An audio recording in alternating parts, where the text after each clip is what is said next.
Okay, I'm back, and I wanted to show you. I hope I can get this up there close enough so I can show you what I've done. I just took my fingers. Notice right down the center. That's enough meat to make 2 loaves, and I just molded them and got them a square, and it's even, so they cook evenly. This one's a little bit bigger at that end, but anyway, you can see. And then I've got a little well. Can you see? I just took my thumb and pressed it down in there. And then I'm just going to take a little bit of the tomato sauce to pour in the well. You might want to take a spoon. I'm not doing too good with this, but there you go. Just in the center. And then, I took my mat. Oh, hold on. I don't want that to drip all over my cabinet. I'm going to reserve that for right before it comes out of the oven. I'll put just a little bit more on there. I'm going to mix just a little bit of mustard, just a tiny toss to make a sauce to kind of glaze it. But you don't want to do that until it's done, and then just put it back in the oven. But that's it. Like I said, you bake it at 400 until it's done. And that's, I'm going to have some mashed potatoes with that. And for some reason, I've wanted butter beans. I'm not really a butter bean fan, but today I am. So we're going to have butter beans. And I've got green beans on for those that don't like butter beans. And we'll have rolls, and that's going to be dinner. But I did want to tell you one other little thing that I do a lot. When I'm cooking, I cooked for a big family. I had 4 children. So, my meals were always large. 3 of them were boys, and all 4 of them, my daughter and the 3 boys, were heavily involved in sports. So when they got home, they were starved. So I cooked in big pots, to say the least. So now that everybody's grown and gone, have families of their own, I don't cook as often. When I do, I cook when they're all here.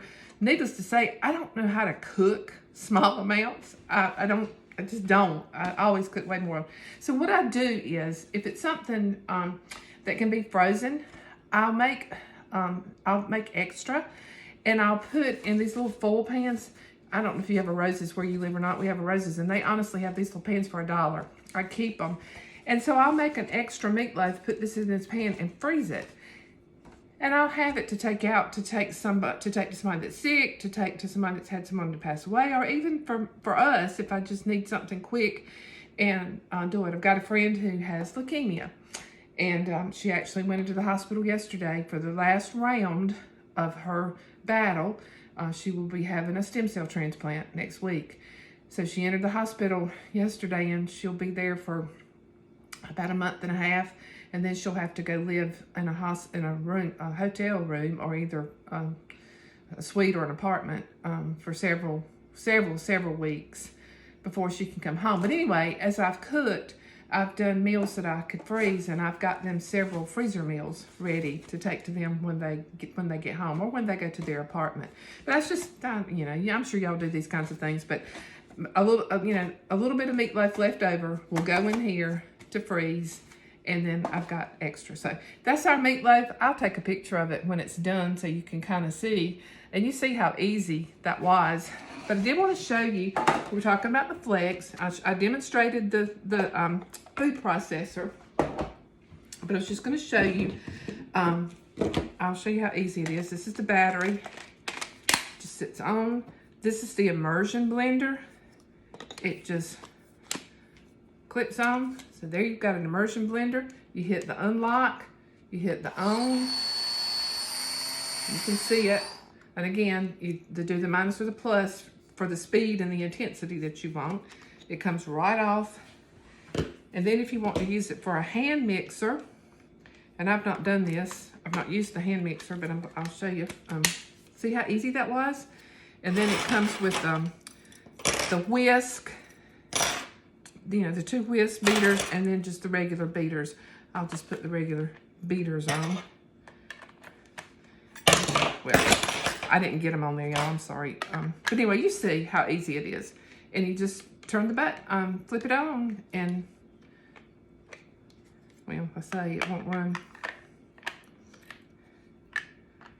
I've not actually used the mixer, so y'all, bear with me as I get these in here. And these have to be in just right or they won't work. Okay, there we go. This pops them out. Yeah, I'm not gonna take your time. Trust me, it works. And the beauty of it is, you know, if you've got a hand mixer and then you've got a food processor and then you've got an immersion blender, that's quite a bit of cabinet territory that's taken up real estate. So this, honestly, you see with the beaters and the food processor, that's how much space it's going to take out of your cabinet. So it's a really neat little electric appliance that Pampered Chef came out with September 1st. So anyway, hope you enjoyed that. Thank you for joining us, and we will talk to you soon.